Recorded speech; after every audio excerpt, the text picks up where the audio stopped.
किसी बुजुर्ग ने बड़ी प्यारी बात कही, फरमाते हैं अपने माल को धो लिया करो। क्या करो? बोलो, धो लिया करो। उन सामने वाला समझ नहीं सका कि माल को धोने से क्या मुराद है, क्या धोना। जैसे दाल को धोते हैं, आटे को गूंदते हैं, पानी से सब कुछ करते हैं, ये सब ये धोना इसी तरीके से क्या मुराद है, धोने से क्या मुराद है, वो समझ नहीं सके। तो बुजुर्ग फरमाते हैं कि माल को धोने से मुराद ये है कि अपने माल में से कुछ हिस्सा दूसरों के लिए निकाल दो, तुम्हारा माल धुल जाए, धुल जाए, माल साफ हो जाए। मेरे प्यारे आका सल्लल्लाहु अलैहि वसल्लम के प्यारे दीवानों, इसलिए कि जब तुम अपने माल में से कुछ निकालते हो तो निकालने से रोकना ये शैतान का काम है, और निकालने पर नवाजना ये मेरे रहमान का काम है। तुम निकालते हो, शैतान रोक रहा है। शैतान की न सुनकर अगर तुमने निकाल लिया तो मेरा परवरदिगार तुम्हें 1 का 10 गुना ज्यादा अता फरमाएगा।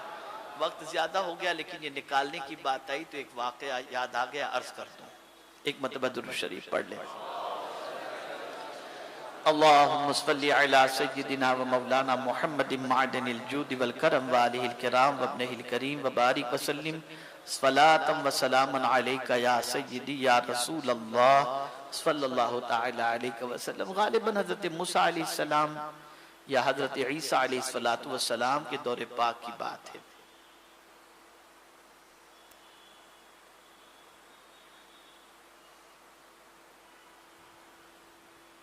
एक शख्स बहुत तंगदस्ती में जिंदगी गुजारता था, बहुत तंगदस्ती में, बड़ी मुश्किल से गुजर बसर होता था।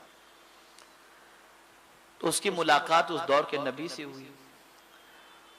उसने कहा, या नबी अल्लाह, अल्लाह की बारगाह में दुआ करें, कुछ बरकत हो जाए, बहुत मुश्किल से गुजर बसर होता है।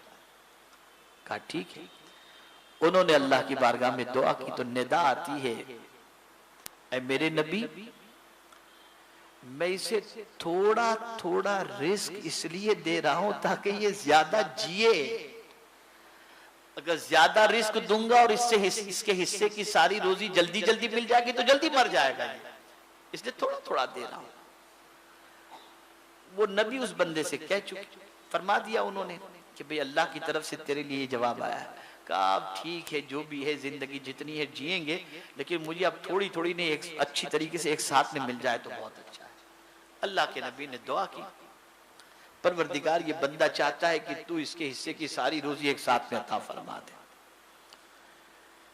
अल्लाह अज़्ज़ व जल्ल ने उस दौर के नबी की दुआ कबूल फरमाई, उसको रोजी सारी की सारी मिल गई, अब खूब मिल गई रोजी। तो अब जब हिस्से की रोजी मिल गई तो अब जाहिर सी बात है कि माल खत्म होगा, मौत वाक़ई हो जाएगी, रोजी खत्म हुई, मौत वाक़ई होगी। लेकिन आप जानते हैं, अल्लाह अकबर, अल्लाह अकबर, वो शख्स भी होशियार था।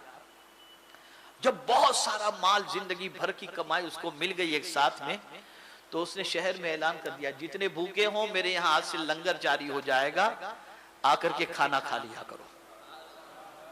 अब रोज इसके यहाँ लंगर जारी हो गया।